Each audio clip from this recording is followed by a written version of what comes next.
Assalamualaikum warahmatullahi wabarakatuh. Salam sejahtera untuk kita semua. Apa kabar anak-anak sekalian? Semoga kalian dalam keadaan sehat walafiat. Pada video kali ini, Bapak akan menyampaikan materi belajar PK yang berjudul Dahsyatnya Keutamaan Bersyukur. Adapun tujuan khusus dari materi ini anak-anak sekalian adalah pertama, kalian sebagai peserta didik atau konseli dapat memahami satu manfaat bersyukur.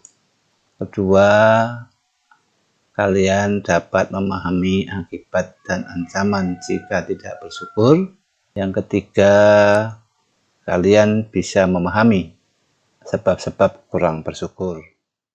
Anak-anak sekalian, kita sebagai hamba Tuhan, pernahkah kalian atau kita berpikir begitu kita bangun pagi bisa melihat matahari terbit di sebelah timur, kita bisa merasa bernapas lega? Itu atas pemberian siapa? Itu harus kita ketahui, itu adalah pemberian dari Tuhan Yang Maha Kuasa. Maka kita seyogyanya bersyukur bisa melihat matahari di pagi hari, bisa bernapas dengan lega, bisa jalan pagi, dan lain sebagainya. Syukur berarti kita terima kasih, bersyukur berarti berterima kasih kepada Tuhan Yang Maha Kuasa atas pemberian segalanya, segala nikmat kepada kita sekalian. Lalu apa anak-anak sekalian manfaat bersyukur? Pertama, hidup dalam keberuntungan. Anak-anak, orang yang hidupnya bersyukur akan selalu berpikir positif ya dalam setiap hal yang menimpa, baik yang menyenangkan ataupun menyedihkan. Jadi orang bersyukur itu hidupnya selalu berpikir positif, baik yang menyenangkan maupun tidak menyenangkan, mengambil hikmah dari semuanya itu. Kemudian yang kedua, hidup dalam kebahagiaan. Orang-orang yang bersyukur tentu merasa hidupnya merasa kecukupan. Jadi merasa selalu bahagia karena yakin bahwa setiap apa yang diperoleh itu yang terbaik. Kalian sebagai siswa, misalkan di rumah, orang tua sudah masak. Nah, tentu apa yang ada di depanmu itulah yang harus disyukuri. Sehingga kalau kalian bisa menerima dengan itu, adanya itu, maka otomatis kalian hatinya akan bahagia. Mempunyai atau mendapat nilai ulangan, misalkan nilai kurang dari KBM ya, ketuntasan belajar minimal, ya tetap kalian harus bahagia karena apa yang kalian capai itulah adalah hasilmu. Nah, dengan hasil itu apa yang harus kamu lakukan sehingga mendapat nilai yang lebih baik. Tetapi bagaimanapun juga hasilmu harus diterima dengan rasa bahagia. Bersyukur saya dapat nilai 4. Teman saya ada nilainya dapat 2. Bersyukur saya bisa ulangan dapat 4. Teman saya nggak bisa ikut ulangan. Nah, tentu apapun yang kalian terima, itu kalian merasa bahagia karena kalian bersyukur. Kemudian yang ketiga, orang yang bersyukur itu adalah memiliki wibawa di mata orang lain.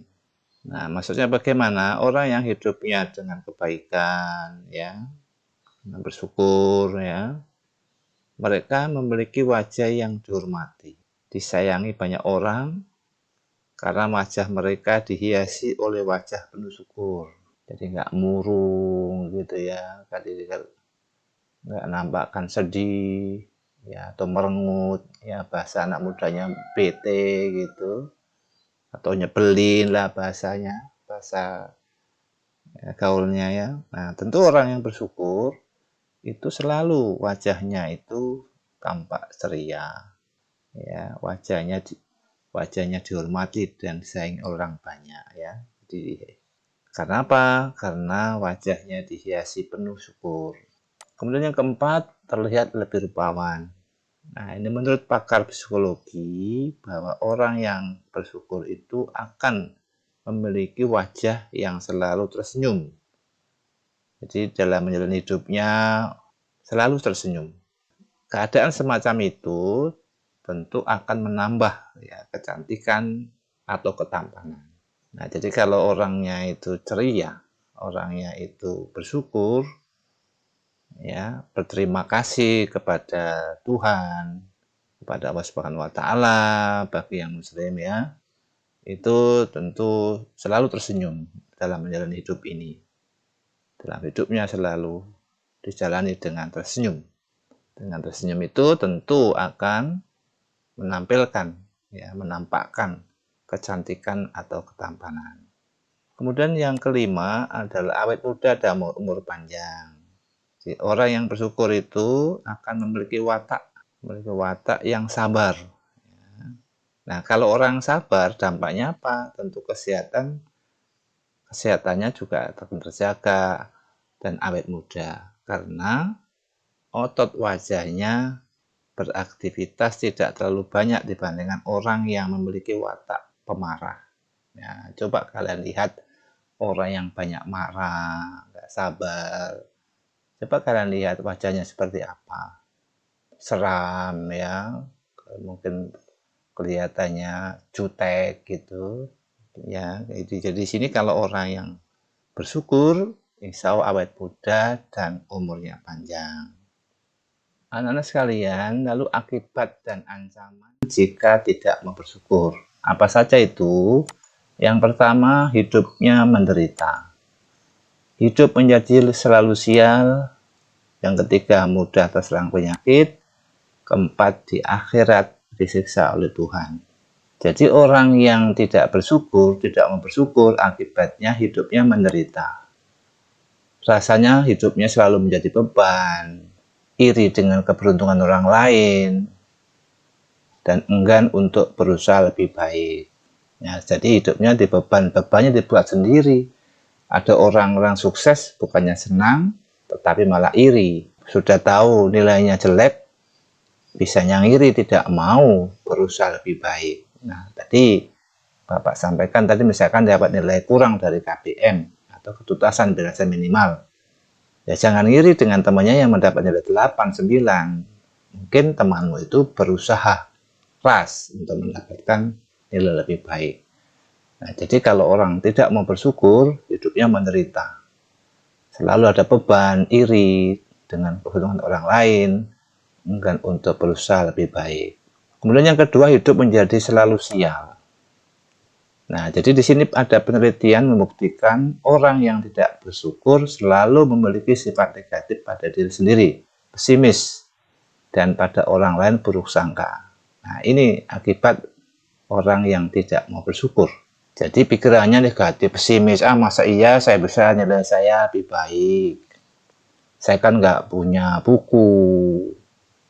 Dia nilainya bagus, paling nyontek. Nah, inilah orang yang nggak bersyukur. Kalau orang bersyukur tadi, ya sifatnya harus positif, optimis. Ya, kalau teman saya dapat nilai 8 kok bisa, saya harus bisa. Pada orang lain harus juga berbaik sangka. Oh, teman saya mendapat nilai baik, yakin dia pasti berusaha keras. Ya, belajarnya sungguh-sungguh. Nah, begitu. Jadi jangan sampai hidup kalian menjadi spesial akibat tidak mau bersyukur. Kemudian mudah terserang penyakit. Ya, pemarah, pengiri, berpikir negatif adalah sifat orang yang tidak mau bersyukur dengan keadaan yang dimiliki. Gampang penyakit iri ya, penyakit hati ya, antara lain penyakit hati. Ini bisa menyebabkan kalian menjadi sakit ya. Ini jangan sampai terjadi. Itu jangan menjadi pemarah, pengiri ya, jangan berpikir negatif ya. Jadi kalau orang yang tidak mau bersyukur itu adalah pemarah, pengiri, dan berpikir negatif. Kemudian di akhirat disiksa oleh Tuhan. Nah, ini otomatis sudah urusan Tuhan nih. Orang nggak bersyukur akan tersiksa. hidupnya di dunia saja sudah tersiksa, apalagi di akhirat ya. Jadi di sini orang yang tidak bersyukur mendapat ancaman dari Tuhan yang Maha Kuasa ya, Allah Subhanahu wa taala bagi yang muslim. Kemudian sebab-sebab orang bersyukur. Pertama adalah lalai dari nikmat Tuhan. Yang kedua, kebodohan terhadap akibat nikmat. Pandangan sebagian manusia kepada orang yang berada di atasnya. Yang keempat, penyebabnya adalah melupakan masa lalu. Sebab kurang bersyukur pertama adalah lalai dari nikmat Tuhan. Anda sekalian, sesungguhnya banyak manusia yang hidup dalam kenikmatan yang besar, bahkan nikmat yang umum maupun khusus, akan tetapi dia lalai darinya. Nah, siapa yang memberi kenikmatan itu? Orang tuamu mungkin ada yang hidupnya kaya raya, kalian hidupnya ada yang mewah. Ya, itu sisi materi. Sisi lain yang kita miliki, yang kalian rasakan, bisa bernapas, bisa berjalan dengan sempurna, ya, kemudian bisa belajar dengan panca indera yang baik. Ya, itu kenikmatan-kenikmatan yang besar. Itu lalai ya. Nah, jadi di sini kalau orang bersyukur itu lalai, siapa yang memberi nikmat Tuhan jangan sampai dilalaikan. Harus bersyukur. Kemudian sebab kurang bersyukur berikutnya adalah kebodohan terhadap hakikat nikmat. Sebagian orang tidak mengetahui nikmat, tidak mengenal dan tidak memahami hakikat nikmat. Dia tidak tahu bahwa dirinya berada dalam kenikmatan karena dia tidak mengetahui hakikat nikmat. Kalian mungkin ada yang pernah sakit gigi misalnya. Nah, sekarang bagaimana kalau kalian tidak sakit gigi? Nikmat apa tidak? Nah, ternyata tidak sakit gigi itu nikmat. Nah, maka di sini bagaimana nikmat yang Allah berikan, Tuhan yang berikan kita ketika sehat, tidak sakit gigi. Nah, ini harus tahu bahwa kita sebenarnya dalam kondisi nikmat. Ketika sehat, kita bisa makan enak, ya, tidur nyenyak. Tapi kalau kita nggak sehat, tidur mungkin susah, makan tidak enak. Nah, ketika kita sehat, ini harus tahu benar-benar nikmat itu ternyata luar biasa, ya. Kenikmatan itu rasanya enak, ya. Bisa beraktivitas, bisa beribadah. Nah, jadi ini semua yang kalian rasakan itu adalah nikmat sesungguhnya dari Yang Maha Kuasa, Tuhan Yang Maha Kuasa. Ini jangan sampai bodoh terhadap hakikat nikmat. Jadi nikmat sehat, ya, nikmat iman, gitu ya. Itu juga harus kita akui, ya. Jangan sampai harus kita nikmatin, harus kita syukuri. Kemudian pandangan sebagian manusia kepada orang lain yang berada di atasnya. Nah, jika seorang manusia melihat kepada orang yang di atasnya, yaitu orang-orang yang diberi kelebihan atasnya, dia akan meremehkan karunia yang Allah berikan padanya. Nah, di sini, inilah juga salah satu sebab-sebab orang bersyukur. Kenapa kita harus melihat orang di atas kita? Kenapa kita tidak melihat apa yang kita miliki? Ya, kalau kita punya sepeda, ya itulah yang kita miliki. Bersyukur kita punya sepeda. Teman saya nggak punya sepeda. Ya, gitu ya. Bersyukur saya bisa sekolah. Teman saya nggak bisa sekolah. Nah, itu salah satu adalah orang yang bersyukur. Kalau yang kurang bersyukur selalu meremehkan karunia yang Allah berikan padanya. Kok saya cuman bisanya punya sepeda sih? Yang teman saya punya motor. Nah, ini namanya meremehkan. Ya, kalau kan sudah diberikan karunia oleh Allah, oleh Tuhan kepada kita, ya kita harus mensyukuri, jangan diremehkan.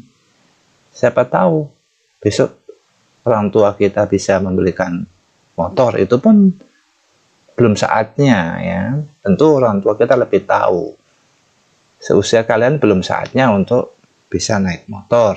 Tentu tidak dibelikan motor, dibelikanlah sepeda, karena motor itu punya persyaratan. Kalau naik motor itu harus punya SIM misalnya. Nah, punya SIM itu kan 17 tahun ke atas misalkan syaratnya seperti itu. Maka orang tua lebih tahu oh anak saya pantasnya baru sepeda, yang pantasnya sepeda bukan motor. Nah, jadi kalau kalian diberikan sepeda, syukuri karena itu. Jangan malah marah-marah, jangan melihat yang orang lain di atasmu, nggak perlu itu. Jadi kalau orang nggak bersyukur itu selalu pandangannya kepada orang yang berada di atasnya. Nah, pandangan sebagian manusia kepada orang berada di atasnya. Kita itu jangan sampai seperti itu. Lihatlah diri sendiri saja. Apa yang ada disyukuri ya. Kemudian melupakan masa lalu. Di antara manusia ada yang pernah melewati kehidupan yang menyusahkan dan sempit. Dia hidup pada masa-masa yang menegangkan dan merasa takut baik dalam masalah harta, penghidupan, atau tempat tinggal. Nah, ini lupa masa lalu. Sekarang memang kalian, di antara kalian mungkin ada yang sudah hidupnya orang tuamu berkecukupan.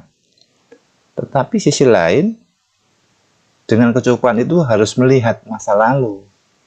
Apakah langsung ujuk-ujuk ya orang tuamu itu bisa langsung seperti sekarang, misalnya punya mobil, misalnya punya rumah sendiri. Nah, itu. Tetapi bukan itu saja. Kalian bisa sekarang sekolah, itu juga harus ingat. Nah, sekarang misalkan duduk di SMP, harus ingat, oh dulu waktu SD saya lagi susah, lagi sempit. Sekarang SMP lumayan. Nah, oh dulu waktu dulu pernah ada hal yang menegangkan, merasa takut. Nah, misalkan masalah harta, ya ada hartanya takut kekurangan, nah, kehidupan atau tempat tinggal itu lupa. Jadi jangan sampai melupakan masa lalu. Jadi orang yang nggak bersyukur, yang kurang bersyukur itu adalah salah satunya melupakan masa lalu. Baik anak-anak sekalian, demikian materi dasarnya keutamaan bersyukur. Semoga kita semua menjadi orang-orang yang pandai bersyukur. Terima kasih. Assalamualaikum warahmatullahi wabarakatuh.